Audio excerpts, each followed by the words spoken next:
सपूरी बताया है, लसाड़ा को लसाड़ापुरी बताया है, गोड़ीगामा को हीरापुरी बताया है।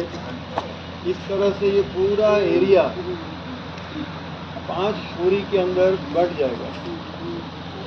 और बाबूजी महाराज ने कहा है कि यहाँ पे सोना निकलेगा, सोना नहीं हाथी बंधेगा बेणेश्वर में। क्यों लग रही है खंडमर जनोई है बेणेश्वर आबुद्रे उतरेगा।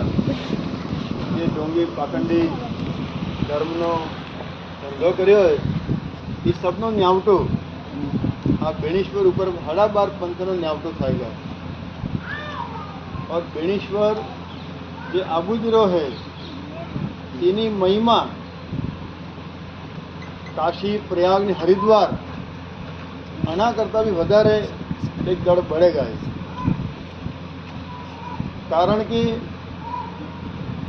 मावजी महाराज एम क्यों है बेणेश्वर को बेण को ने सोम माहिरो घाट आबुदरो से आज को ने त्याजो जो मारी वाट।